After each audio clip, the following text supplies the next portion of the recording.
ntangure mvuge ko twashimye kuhera ngaha muri ivyo bine turi benshi mbwa maraza gukuranwa twavansa tuja kuri ca kabiri ca gatatu ca kane.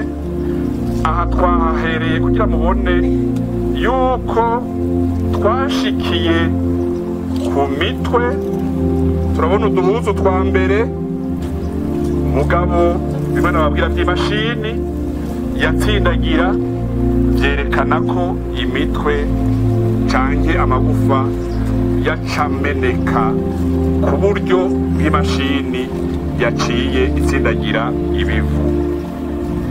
Ibi binogo rero dukurikije ivyo abakuze babonye binyegeje mu mitumba, mu misozi, abandi ku duti hejuru, batubwira ko ari birebire, nimwe bita ibiserege, les tranchées.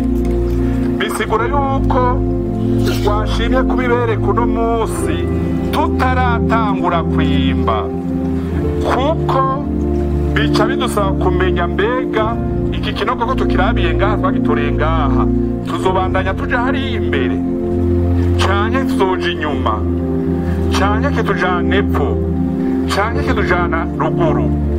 Igikorwa rero c'imashini uyu munsi igira itangure gukora nico kugabanya ivu ryo hejuru kugira abakozi boroherwe gushikira amagufa.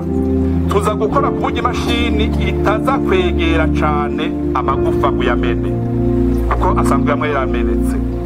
Aha rero turi twavuga tuti naho twatoye iki kinogo mukabona imitwe, mukabona uduhuzu, ntituzi ko kitujana hariya uraba imutobo, ntituzi ko kitujana hariya uraba birembo rya Irazi, ntituzi ko kitujana hariya uraba amazu ya Irazi yari. Ivyo nivyo tuza gutora ibivu bimaze kugabanuka. Aha rero twahatoye ku munsi wa gatanu no kuwa kane ko ari bine tucite ikinogo ca mbere, twimuke tuje ku ca kabiri.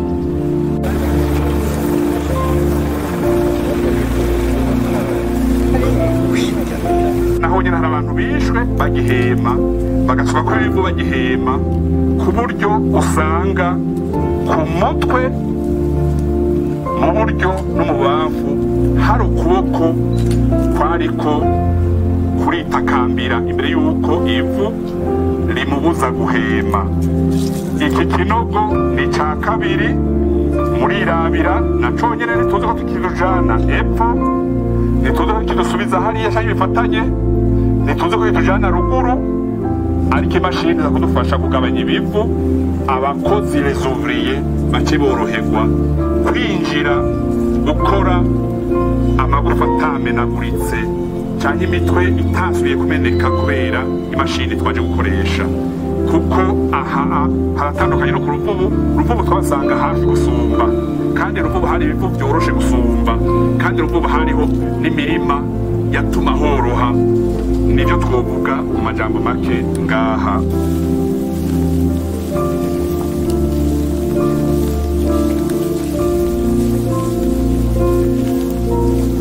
Iki kinogo twagitoye twahereye hajya haruguru turabura, hanyuma haza abandi ati reka kubabesha ni ngaha, muri ivyo yerekeye ivyabona muzokubahe abenegihugu kuko inkuru ziva mu benegihugu.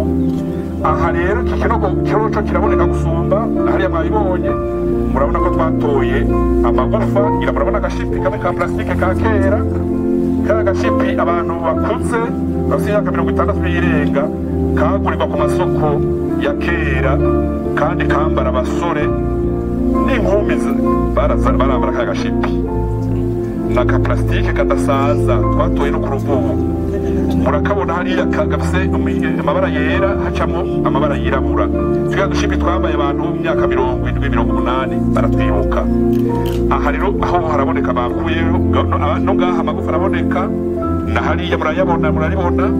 Iki kinogo rero imashini igabanije ibivu nitubwira mbega dukurikira inzira yihe, no kuvuga ko tubonye amagufa mbega kituzana ino, mbega kitujana epfo, mbega kidusubiza inyuma, ivyo tubimenya imashini itanguye kugabanya ibivu biri hejuru turaja gukora kugira ngo imashini ntihonyanye ntimenagure amagufa tuja gukora ku buryo abakozi binjiyemo baca boroherwa ibivu bisigaye bikeya hanyuma baze barakura aya magufa aba bapfuye bakicirwa ngaha bagatabwa mu binogo ni bene wacu ni bashiki bacu n'abarundi kububahiriza tugakora mu magufa tukayahanagura hanyuma akazoronka ingene babaririra birafise akamaro gahambaye mu majambo make iki tucise ikinogo ca gatatu